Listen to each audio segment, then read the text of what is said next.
રહેવા પણ જગ્યા રહે એમ નથી। માટે હું તો હજી સરકારને કહું છું, અને જેને આ કર્યું છે ને ખોટું એને શાળાને ભોગવવું પડી છે। આવું તો કોઈ તાનાશાહી ચો થઈ નથી, લોકોની છેતરી રોજા છે। કલેક્ટર સાહેબ કરોડોપતિ છે તો એને ખબર નહીં હોય કે આ ખેડૂતે શું રીતે એની જિંદગી પૂરી કરશે। એ માટે અમે હજી સરકારની વિનંતી કરે છે કે ગમે તે કરો અને 30 મીટર રોડ બનાવો, અને જે ખેડૂતોએ 14 ગામોમાં 13 ગામોમાં વળતર આપ્યું છે। બનાસકાંઠા જિલ્લામાં 24.5 કિલોમીટરના અંતરે જે બાયપાસ થવા જઈ રહ્યો છે, અને આ બાયપાસમાં વિરોધનો સૂર ઉઠ્યો છે, કારણ કે જે સરકાર દ્વારા જે વળતર ચૂકવવામાં આવ્યું છે, ક્યાંક ને ક્યાંક આ જે ખેડૂતો છે, આ ખેડૂતો નારાજ છે અને આખરે ચૂંટણી બહિષ્કારની ચીમકી ઉચ્ચારી છે। તેની વિગતે વાત આ વિડીયોમાં કરીએ। વૈષ્ણવજન તો તેને કહીએ જે પીડ પરાઈ જાનાને રે। નમસ્કાર, હું છું દિનેશ ઠાકોર। નવજીવન ન્યૂઝમાં આપનું હાર્દિક સ્વાગત છે। વાત બનાસકાંઠા જિલ્લાની છે। બનાસકાંઠા જિલ્લામાંથી 24.5ના અંતરે જે બાયપાસ થવા જઈ રહ્યો છે, અને આ બાયપાસની જે વિગત છે, આ વિગતમાં ખેડૂતોને જે વળતર ચૂકવવામાં આવે છે, ક્યાંક ને ક્યાંક અન્યાય થઈ રહ્યો છે, અને ક્યાંક ને ક્યાંક આ ખેડૂતોમાં અન્યાય થતાં આખરે ખેડૂતોએ ચૂંટણી બહિષ્કારની ચીમકી ઉચ્ચારી છે। આજે આ ખેડૂતો જિલ્લા કલેક્ટર કચેરી ખાતે રજૂઆત કરવા પહોંચ્યા છે। તેમની જોડે સીધી વાત કરવાનો પ્રયાસ કરીશું। શું કહેશો, કઈ બાબતો એવી છે કે આ બાબતોને લઈને તમે સરકારથી નારાજ છો? સરકારે જે તાનાશાહી ગુજારે છે ખેડૂતો ઉપર, અને જે પાણી બિસ્લરીની બોટલ 20 રૂપિયા મળે છે ત્યારે અમારી જમીન 15 રૂપિયા ફૂટ લે છે। બિલકુલ પાણીથી એ મફતના ભાવે લે છે, અને આગળના સમયમાં આ લોકો ખોડલા વિશ્વાસમાં છે અને ખોડલા ખુશ છે। ખોડલાનો કોઈ ખેડૂત ખુશ હોય તો તમે દેખી શકો છો, હાલ ખોડલાના ખેડૂતો ઊભા છે, અને આવનારા સમયમાં આગળની રણનીતિ તૈયાર કરશે ખેડૂતો, અને વિચારશે કે શું નિર્ણય લેશે અને શું કરશે। સરકાર સામે હાલ અમે ચીમકી ઉચ્ચારી છે કે ઇલેક્શન બહિષ્કાર કરીશું, ચૂંટણીનો બહિષ્કાર કરી રહ્યા છીએ, અને આવેદનપત્ર બી કલેક્ટરમાં ઇન્વર્ટ કરી દીધું છે અમે। વધુમાં એક દાદા છે। દાદા, શું કહેશો, ક્યાંક જે તમારું ગામ છે ત્યાં 100 મીટર અંતર છે, તો ક્યાંક 60 મીટર અંતર છે? હવે ખોડલા ગામમાં બાયપાસ આવે, બાયપાસમાં 100 મીટર અને 60 મીટર। હવે એ ખોડલા ગામમાં હવે બે જૂથ પાડ્યા, બે જૂથમાં અને અંદર પેટે ઝઘડો રહ્યો। હવે જો આ સરકાર એમ કહેતી હોય કે એક ગામનું આખું જૂથ એક હોવું જોઈએ, તો આ સરકાર પોતે સરકાર જ બે ભાગલા પાડે, તો એમાં એવો શું અન્યાય કે 60 ને 100 માં બેના વચ્ચેનો કોઈ પેલા ખેડૂતો કોઈ અન્યાય કરે ને આ ખેડૂતો કોઈ અન્યાય કરે નથી। હવે એમાં 60 કેટલો, અને એમાં કોઈ અધિકારી કે એમ નહીં આપતો રેકોર્ડ ઉપરથી કે આ જગ્યાએ આટલો 60 છે એટલે આ જગ્યાએ આટલો 100 છે, એવું નહીં આપતો મુદ્દો નકશો। એમાં 100 મીટરમાં શું કરવાનું હોય અને 60 મીટર શું કરવાનું હોય એ કોઈ લેખિત જવાબ નહીં મળતો। તો વધુમાં એક આગેવાન છે, એમની જોડે વાત કરીશું કે જે આ તાનાશાહી કરતી આ રાજ્યની સરકાર છે, આ રાજ્યની સરકાર પોલીસને આગળ કરીને ખેડૂતોને ડરાવવાની વાત કરે છે। એમની જોડે વાત કરીશું। શું કહેશો, આજે જે ખૂંટ મારવાની જે પ્રક્રિયા કરવામાં આવી, ક્યાંક ને ક્યાંક પોલીસને આગળ કરવામાં આવી હતી? હવે રાજ્ય સરકારના એક મંત્રી હર્ષ સંઘવી સાહેબ નું એક નિવેદન બોલું તો કે કાયદામાં રહેશો તો ફાયદામાં રહેશો, પણ ખરેખર એની જગ્યાએ ખેડૂતો સાથે બિલકુલ ઉલટો વ્યવહાર થયો છે કે કાયદામાં રહ્યા એટલે ખરેખર નુકસાનમાં રહ્યા છીએ અને તાનાશાહીનો ભોગ બન્યા છીએ। અને ખેડૂતોને આર્થિક રીતે પાયમાલ કરવાની એક નીતિ હોય એવું અમને દેખાઈ રહ્યું છે।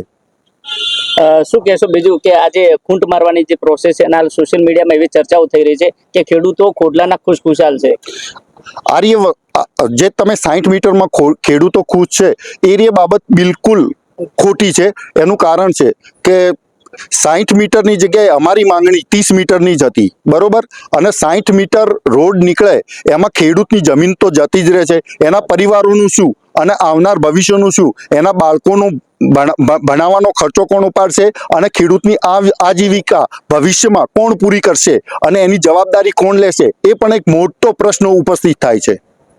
તો વધુમાં એક દાદા છે, તેમની જોડે વાત કરીશું। દાદા, શું કહેશો, આ જે બાયપાસ વિસ્તારમાંથી જે પસાર થાય છે, આ ખેડૂતો શાના ઉપર નિર્ભર છે, અને કદાચ આ જે બાયપાસમાં જગ્યા જશે તો ખેડૂતોની હાલત કેવી થશે?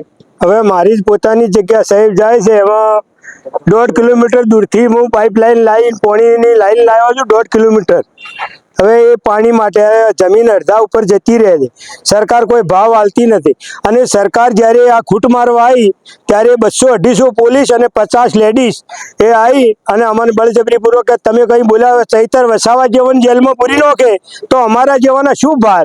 અને હજી આ સરકાર જાગે અને ખેડૂતોને પૂરું વળતર આલે, 30 મીટર કરે તો બધા ખુશ થાય અને બજારના ભાવ આલે।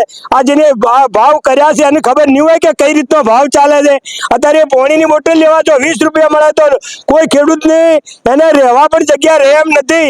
માટે હું તો હજી સરકારને કહું છું, અને જેને આ કર્યું છે ને ખોટું એને શાળાને ભોગવવું પડીએ. આવું તો કોઈ તાનાશાહી થઈ નથી. અને આ સરકારને અમે જે ધારતા દેવી ના નીકળી કે ખરાબ હોય કામ કર્યું, અમે સારું કહેતા હતા તો અને ખરાબ કર્યું છે. માટે હજી સુધી કોઈ વહી જયું નથી. અને હજી 30 મીટર રોડ બનાવે અને જે લોકોના 14 ગામોના જે વળતર ઓછું કર્યું છે એ પૂરા 200 કરોડ રૂપિયા આલે તાને પૂરું થાય. 150 કરોડ આલી લોકોની છેતરી રોજા છે. કલેક્ટર સાહેબ કરોડો પછી છે તો એને ખબર નહીં હોય કે આ ખેડૂતને શું રીતે એની જિંદગી પૂરી કરશે. એ માટે અમે હજી સરકારની વિનંતી કરે છે કે ગમે તે કરો અને 30 મીટર રોડ બનાવો. અને જે ખેડૂતોએ 14 ગામોમાં 13 ગામોમાં વળતર આવ્યું છે, ખોડલામાં ખાલી બાકી છે. પણ ખોડલા શું કરે બાબડું, આટલી તાનાશાહી કરી. માટે મહેરબાની કરી હજી સરકાર જાગે અને 14 ગામોની નવેસરથી વળતર પૂરું કરે. કેવું હાલ્યું છે, કોઈ ના લે એવું કામ કર્યું છે. માટે હજી વિનંતી છે, કોઈ બગડી ગયું નથી. માટે સરકાર જાગે ને બધા નવેસરથી પ્રોજેક્ટ પૂરો સરકાર આલે ખેડૂતોની તો બરોબર છે. એ તો માન્ય છે ને કે અમે આ મરવા દાડા છે ને કે પૈસા અમારે સ્વીકારવા નથી. તો આ હતા ખેડૂતો, વધુમાં એક ખેડૂત આગેવાન છે. શું કહેશો, આ જગતનો તાત હાલ તકલીફમાં છે તો સ્થાનિક નેતાઓ નથી, કિસાન સંઘ નથી, શું કહેશો? અમે હાલ ખેડૂત એકલા પડી ગયા છે. એકલા ખેડૂત જ, કોઈ અમારો આગેવાન નથી.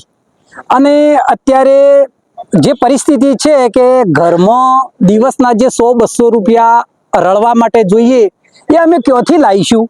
એ પહેલો જ અમારો પ્રશ્ન છે કે બાળકોને ખવડાવીશું શું, એમને ભણાવીશું શું? તો આ બધું અમારે પુરુષના ઉપર કરવું. અમારી જોડે કોઈ સરકારી નોકરિયાત છે ના કે અમારી કોઈ પ્રાઇવેટ નોકરી એ નથી કે જેથી કરીને અમે અમારા બસ ખાલી પેટનો ખાડો પૂરી શકીએ. અમારો પેટનો ખાડો પૂરવા માટે અમે જમીન ઉપરથી જે સંઘર્ષ મહેનત કરી અને જે અંદરથી અનાજ ઉત્પન્ન કરીએ છીએ એ જ અમે ખાઈએ છીએ. એમાંથી વેચી બી નથી શકતા કે એટલું મોટું કુટુંબ હોવાથી અંદર ભરણ પોષણ જ થઈ રહે છે. અને બાકી બીજું કે જે સરકાર અમને આપી રહ્યું છે એનાથી અમે રાજી પણ નથી અને અમારે પૈસાની કોઈ જરૂર બી નથી. કારણ કે અમે સ્વીકારવા બી તૈયાર નથી. કારણ કે એનાથી અમારું કોઈ જીવન નીકળી જવાનું નથી. પણ જો એના અંદરથી અમે પેદાશો લઈ જશે તો અમારે 2-4 મહિને એમાંથી વળતું ધાન ઉત્પન્ન કરીને અમે અમારું આજીવિકા રળી શકશું. બસ એ જ. વધુમાં એક આગેવાન જોડાય છે, એમને જોડે વાત કરવાનો પ્રયાસ કરીશું. આ મોંઘવારીનો સમય છે, પૂરતા પ્રમાણમાં સરકારે વળતર આપી નથી. અને બીજી બાજુ આ જે ખેડૂતો છે, ખેડૂતો પાયમાલ બન્યા છે. જગતના તાત આજે ઘણી મુશ્કેલીમાં છે, શું કહેશો? ખેડૂતની વેદના જોઈએ ને તો અત્યારે આ સૃષ્ટિમાં સૌથી દુઃખીમાં દુઃખી જો કોઈ પણ વ્યક્તિ હોય ને તો ખેડૂત છે માત્ર. અત્યારે જે પાલનપુર બાયપાસનો પ્રોજેક્ટ બની રહ્યો હતો તેનું માર્કેટ વેલ્યુ જો જમીનનું ગણીએ ને તો 2000 કરોડ ઉપરનું માર્કેટ વેલ્યુ છે. જે જમીન જઈ રહી છે, સંપાદન થઈ ગઈ તેની વાત છે. તેની સામે સરકારે આ એક ખોડલા ગામ છોડતા બાકીના ગામોમાં 150 કરોડ રૂપિયા ચૂકવી અને એક મફતના ભાવે જમીન સરકારે લઈ લીધી.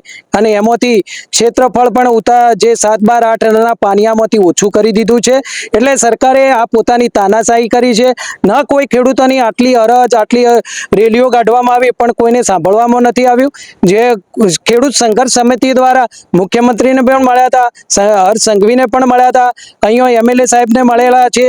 વારંવાર અહીંના જિલ્લાના અધિકારીઓને પણ અમે બધી રજૂઆત કરેલી છે કે ભાઈ આ પાલનપુરની બાજુમાં નજીકમાં આટલી જમીન આવેલી છે તો આ જમીનનું માર્કેટ વેલ્યુ 1 વીઘાનું 2 કરોડ ઉપરનું છે.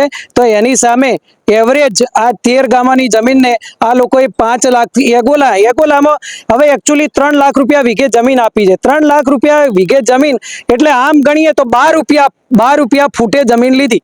12 રૂપિયા. હવે અમે ખેડૂત ઘઉં પકવીએ છીએ, જો માર્કેટમાં ઘઉં લેવા જઈએ ને તો સાહેબ 40 રૂપિયા સિવાયનો કિલો ઘઉં નથી મળતો તો એમને ફૂટ જમીન 12 રૂપિયા લઈ લીધી. ગઠ્ઠામાં બાગળની વાત કરીએ તો બાગળમાં અમને 20 રૂપિયે જમીનનો ભાવ ફૂટનો ચૂકવ્યો છે. 5 લાખ રૂપિયા વીઘા ચૂકવ્યા. હવે 5 લાખ રૂપિયા ગણીએ તો 20 રૂપિયામાં બ્રિસ્લરીની પાણીની લીટર બોટલ નથી આવતી. આ રીતે આ લોકો સંપાદન કરી અને અમને ચૂકવણું કર્યું છે. અમારા ગામડામાં જો ગણીએ ને તો જે 1 વીઘા જમીનના જે 3 લાખ રૂપિયા આવ્યા છે તો અમારા એગોલા જેવા ગામમાં તો 5 લાખ રૂપિયા 1000 ફૂટનો પ્લોટ નથી મળતો રહેઠાણ માટે. તો જમીન તો ગઈ પણ ગામમાં રહેવા માટે અમારે પ્લોટ લેવા માટે પણ પૈસા ક્યાંથી લાવવા? આ રીતનું વેલ્યુ નક્કી નક્કી કરી અને ખેડૂતોને મારી નાખ્યા છે રીતસરના આના કરતા હું તો ખેડૂત આગેવાન તરીકે એવું કહેવા માંગુ છું કે ખેડૂતોનો નરસંહાર કરી દીધો હોત તો એમને પાછળની પેઢીમાં જોવું ના પડોત અને એ પોતાનો આત્મા જતો રહેત એટલે ખેડૂતોને પાછળ શું થયું આ તો અમારી આજીવિકા છીનવી લીધી એની સામે અમને કઈ વળતર નથી આપ્યું આ રીતનો ઘોર અન્યાય કર્યો છે અને તંત્ર સરકાર ગુજરાત સરકાર સહકારી નેતાઓ કિસાન સંઘ આ બધા જોઈએ તો કોઈ પણ ખેડૂતોની ફેવરમાં આવતા નથી પોતાની લીટી સામો લાભી થાય એમાં એમને રસ છે આમ આપણે જોઈએ છીએ કિસાન સંઘ ખેડૂતોનો છે પણ એ ભાજપનો પ્રવેશદ્વાર છે આ હું તમને સામેથી કહું છું એટલે કોઈને સપોર્ટ નથી આપ્યું અમે આજે ખોડલા ગામે ચૂંટણીનો બહિષ્કાર કર્યો છે અમારા 14 ગામો 15 ગામોની સંઘર્ષ સમિતિ અત્યારે ખેડૂતોના ટચમાં જ છે આગોતરા સમયમાં અમે બધા 15 ગામે ચૂંટણી જે બી સામે આવશે એમાં અમે ચૂંટણીનો બહિષ્કાર કરીશું અને જો કિસાન સંઘે અમને સપોર્ટ નથી આપ્યો તો એની સામે અમે ભારતીય કિસાન પરિષદ જે ને ઇન્ડિયા લેવલે ચાલી રહી છે એને પણ અમે સામેલ કરીશું પણ આનું યોગ્ય વળતર જે માર્કેટ પ્રમાણે મળશે ત્યારે જ અમે જંપીશું એવું અમારું કહેવાનું છે તો આ હતા જે ખેડૂતો હતા ખેડૂતોની એક જ માન છે કે જે વળતર છે આ વળતર આપવામાં ક્યાંક ને ક્યાંક આ જે સરકાર છે આ સરકાર ઊણી ઉતરી છે અને આ જગતનો તાત મુશ્કેલીમાં પડી રહ્યો છે આવનાર સમયમાં આ સરકાર અને આ બનાસકાંઠાનું વહીવટી તંત્ર કેટલું સફળ બને છે તે તો આવનારો સમય બતાવશે. દિનેશ ઠાકોર, નવજીવન ન્યૂઝ, બનાસકાંઠા.